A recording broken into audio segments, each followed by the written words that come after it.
Bom dia, moçada, tudo bem com vocês? Eu sou o professor Claudinei. Eu imagino que alguns pais estão assistindo às aulas com os filhos, o responsável. Eu sou professor da disciplina de filosofia. Eu venho aqui em alguns minutos, aí eu vou explanar para vocês o primeiro momento, a primeira aula, uma aula de revisão, uma aula para retomar os conteúdos que nós vimos no decorrer do ano letivo. E agora eu vou fazer o quê? Vou fazer de maneira que fique tranquilo, que o aluno tenha como pesquisar em casa e tentar dar um suporte aí para que isso seja possível, tá bom? Primeiramente, a palavra filosofia tem origem na Grécia Antiga, tá bom? Por que na Grécia Antiga? Porque a gente não pode pensar que nessa Grécia moderna. A gente está falando da Grécia Antiga. Antiga que século? Século VI a.C., né? A filosofia surge na Grécia no século VI a.C. O grande filósofo desse primeiro grande filósofo se chama Tales. Tales é o nome desse sujeito. Tales. E assim, já aproveitando que é o primeiro momento de retomada, Tales nasceu em que cidade? Cidade de Mileto, né? Então, lembrando sempre que o sobrenome desses filósofos, pensadores antigos, sempre era o sobrenome, indicava a cidade. Os gregos não tinham a mesma cultura dos romanos, que nós temos agora na modernidade, né? Nós temos um sobrenome, Claudinei Tavares, que família eu pertenço? Não era a família, e sim a cidade. Então, o primeiro filósofo grego se chama Tales de Mileto. Então, qual é a cidade dele? Mileto. Então, a gente já sabe o que a filosofia nasceu na Grécia Antiga, no século VI a.C., e o primeiro filósofo foi Tales de Mileto. Então, em que país a filosofia nasceu? Grécia. Em que cidade? Mileto, Tales de Mileto. E aí nos vem uma questão, assim, a princípio, o responsável está assistindo junto, talvez fique um pouquinho mais difícil de entender, mas para quem já foi meu aluno é assim, fica fácil, porque já fez a analogia, já fez a comparação de Mileto é a cidade, tá bom? É a cidade onde que nasce a filosofia, e o que ele ficou famoso por dizer uma coisa, que era a água o princípio de tudo. O Tales de Mileto ficou famoso por dizer que a água, vou colocar aqui entre parênteses, água. Então, qual foi o marco para dizer que o Tales de Mileto é o primeiro filósofo grego? Ele foi o primeiro a dar uma resposta racional para o surgimento das coisas. Então, ele tem que tomar cuidado, que é assim, né? O que é dar uma resposta racional? Antes da filosofia existia um mito, que a gente já viu nessa aula. O que são os mitos? São respostas que não levavam em conta a razão, não levavam em conta a ciência, simplesmente eram respostas para responder. Isso, eram respostas para responder o quê? O que o homem não tinha como explicar. Por exemplo, por que chovia? Porque para onde que as pessoas vão depois de mortas? O que fazemos aqui? Como o mundo surgiu? Então, tudo isso, algumas respostas nós não temos, essa é uma questão de fé, outras respostas a gente até hoje não encontrou, eram respostas que a mitologia explicava, as histórias explicavam. Nos mitos, que mitos? Se a filosofia nasceu na Grécia Antiga, são os mitos gregos. Os mitos gregos, assim, rapidamente, só para vocês relembrarem, era Zeus, Hércules, Poseidon, Ares, eram os deuses do Olimpo, né? Cronos, a briga dos deuses, né? Então a gente não pode confundir mitologia nórdica com mitologia grega. A filosofia, ela tem origem com a mitologia grega, tá bom? A mitologia grega é o que flerta com a filosofia antiga, tá bom? Então o Tales de Mileto fez o quê? O Tales de Mileto deu uma resposta racional para o surgimento das coisas. Ele disse assim, ó, ele acertou? Professor, não, a questão não é ele acertar ou não. A questão é que as pessoas diziam como o mundo surgia. E aí inventava-se o quê? Histórias, alguns mitos. E o Tales de Mileto fez uma coisa, ele colocou terra e deixou. E percebeu que se ele colocasse água, brotava dali alguma coisa, nasceu alguma coisa. Agora, se ele não colocasse nada, se ele não colocasse água, perdão, não nascia nada. E aí concluiu o quê? Que a água era a essência da vida. Então a água era o primordial para a existência das coisas. Essa resposta, mas se ele acertou ou não, isso não é o que é relevante. O que é relevante é o quê? Que ele deu uma resposta racional para o surgimento das coisas, tá ok? Então olha só quanta coisa. Grécia Antiga, Tales, água, Mileto, tranquilo até aqui? Então vamos lá. Esse aqui é o basicão. O pai aí, o responsável que fez faculdade e tal, às vezes está relembrando alguma coisa, inclusive com os filhos, referente a isso, tá bom? Inclusive, se quiserem, a escola fornece o WhatsApp, né, mais nesse momento de quarentena. Se tiverem alguma dúvida, alguma pergunta, pode mandar, que eu terei o maior prazer em responder. Também tem Instagram, Claudinei Tavares, tudo emendado.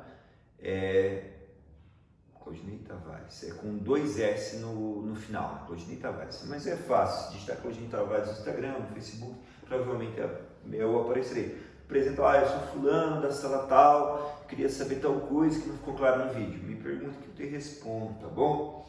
O que mais a gente viu no decorrer desse ano?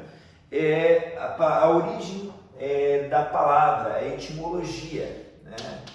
Etimologia, mas professor, precisa falar etimologia? Precisa, galera. Por que etimologia? Por que precisa falar etimologia? Porque essa palavra ela é usada amplamente. Etimologia quer dizer a origem da palavra filosofia, tá bom? A etimologia da palavra é o quê? Deixa eu ver se eu não estou na frente da câmera, acho que eu vou para cá que fica melhor. Sófos. Filo, amigo, deixa eu mudar a cor da amigo. Sófos, sabedoria.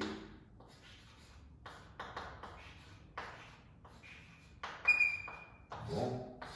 Filo, amigo, sófos, sabedoria. Então, quem fez isso, professor? Foi Pitágoras. Eu vou riscar isso aqui. Pera aí. Quem disse isso? Foi um cara chamado Pitágoras.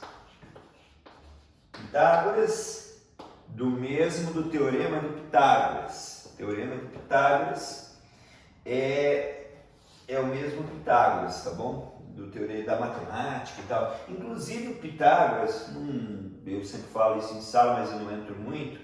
O Pitágoras dizia que a essência das coisas era a água. A água enquanto o Tales dizia que era a água, o Pitágoras dizia que eram os números, tá bom? Acho que eu me equivoquei um pouquinho, acho que eu falei Pitágoras, não. Eu estou dizendo assim, o que o Tales tem de dizer a água é o princípio de tudo?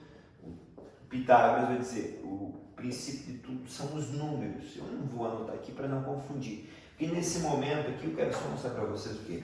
Que o Pitágoras tentou definir a palavra filosofia. Definir a palavra filosofia quer dizer que etimologia. Então ele tentou definir. E a partir disso ficou filo, amigo, sófos, sabedoria. Então seria mais ou menos o quê? Deixa eu ver, será que a câmera pega? Deixa eu ver, licença aqui, pega sim. Então eu vou colocar aqui para ficar fácil. Vou colocar aqui, aquele que busca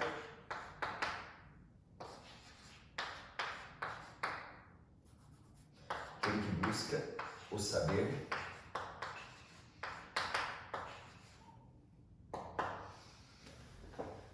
ou aquele que busca o saber.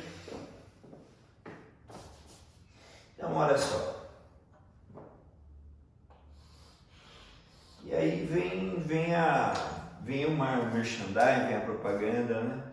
Então, assim, o que é interessante, né? São poucas escolas que oferecem no Fundamental 2, que é do 6º, 7º, 8º, 9º ano, a disciplina de filosofia. Né? É um diferencial da escola saber essa oportunidade que vocês têm de ter filosofia. Pensa só, né? O seu filho já desde o 6º ano pensando essas questões. Não que você não pense, você pensa, mas não da maneira sistematizada que você está vendo desde o 6º ano, tá bom? Então, assim, ó, aquele que busca o saber. E aí não tem como não fazer analogia, né? E aí o que é interessante, né? Aquele que busca o saber e o símbolo da escola, né? O símbolo da escola é uma coruja, né? A coruja, devido ao movimento que ela faz com a cabeça, ela é sempre vista como um animal que consegue ver mais longe. Então a filosofia também é isso, né? Então, vamos anotar aqui só para... O símbolo da filosofia é a coruja, tá? Coruja, símbolo da filosofia. Deixa eu apagar aqui, da filosofia. Símbolo da filosofia. E também na nossa escola, o Colégio Saber, justamente indicando uma coruja, tá bom? O símbolo da filosofia é uma coruja. E aí vem uma questão amplamente discutida em sala, né? Sábio é aquele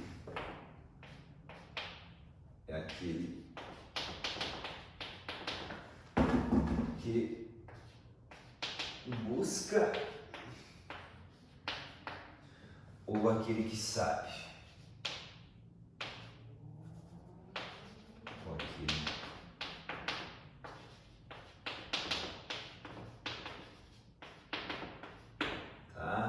sabe é aquele que busca ou aquele que sabe? E aí eu conto sempre duas histórias. Primeira é uma coisa assim que você fala assim, oh, nossa, mas eu conto uma história assim paralela, né? Para mim, em sala de aula, né? O nosso colégio tem muito isso, que é o respeito religioso e tal, mas a gente não está livre de dar exemplos desde que respeite quem tem, quem não tem religião, tá bom? Então isso é levado muito a sério no ambiente de sala de aula, não é porque eu estou gravando aqui, que da mesma forma eu faço com os meus alunos, é assim.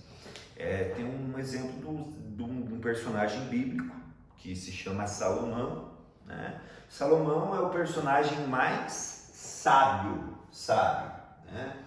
Sábio, e ali nessa história, né, a gente percebe o quê? Que sábio não é aquele que sabe, mas aquele que está disposto a buscar. Então, Salomão, na história, diferente da tua posição religiosa, mas é interessante pensar a história, tá? Na história de Salomão é o personagem mais sábio da época e ele tem que resolver quem é a mãe de uma criança. São duas mães para uma criança, não tem como. E aí os guardas levam as duas pessoas que se dizem mães da criança para o Salomão resolver. Salomão olha para as duas, mães e pergunta qual é a mãe verdadeira? É você? Não. Sou eu. É você? Sou. Salomão. E aí você começa, às vezes quando eu lembro dessa história, quando eu era menor, quando eu era criança, eu pensava, pô, mas se o Salomão é o mais sábio, por que ele não aponta? Então, talvez aí para você que está assistindo, que não foi o aluno, foi meu aluno, vai ser muito bacana entender isso, porque Salomão não quer dizer sábio, sabedoria, não quer dizer ter resposta para tudo. E a gente é seduzido no idioma, na língua portuguesa, a dizer que sábio é aquele que sabe de tudo. Não, sábio é aquele que está disposto a sempre encontrar resposta. Por exemplo, as pessoas mais velhas sempre são vistas como pessoas mais sábias, mas elas não são as pessoas que têm resposta para tudo isso, não é ser sábio. Elas são as pessoas que mais sabem analisar, que mais viveram, por isso que elas têm mais experiência, por isso que são sábias. Não, as pessoas mais velhas não quer dizer que elas são sábias porque elas têm resposta para tudo. Não, pelo contrário. Porque ser sábio é justamente estar disposto sempre a buscar respostas. Por isso que vocês sentados pensam assim, mas tem muita gente que diz que é sábio e não é. Verdade, tem um monte de gente que diz, que se diz sábio, mas é um baita de um charlatão. Por quê? Porque não quer dizer você ter resposta para tudo, pelo contrário. Vocês têm que estar disposto a buscar respostas, tá ok? Então, sábio é aquele que busca ou aquele que sabe? Com certeza é aquele que busca, que está sempre disposto a buscar. E aí veio o primeiro exemplo, que foi o exemplo do Salomão, né? Que é um exemplo, né, de uma coisa assim que é muito vista. O segundo exemplo que eu dou é o Sócrates. Sócrates, não é um exemplo assim tão fora de, né? Porque o Sócrates é um personagem da Grécia Antiga, né? E o Sócrates tem duas frases, uma é dele e a outra ele usou, né? Mas as duas frases são: só sei que nada sei. Só sei que nada sei não quer dizer que você não sabe de nada. Fiz a prova em branco e escrevo embaixo: só sei que nada sei. Você cometeu dois erros. Primeiro, você não estudou para a prova. Segundo, você usou a frase fora de contexto, usou a frase errada, porque só sei que nada sei não quer dizer que você não sabe nada. Só sei que nada sei quer dizer eu estou disposto a sempre buscar respostas, estou aberto para a informação. Isso quer dizer só sei que nada sei, tá bom? Então não cometam essa gafe de achar que só sei que nada sei deixar entregar uma prova em branca. E tem uma outra frase bem amplamente usada, que é: conhece-te a ti mesmo. Conhece-te a ti mesmo quer dizer o quê? Primeiro vamos nos conhecer, ver nossos problemas e tal. Inclusive é uma frase assim que é usada na psicologia, numa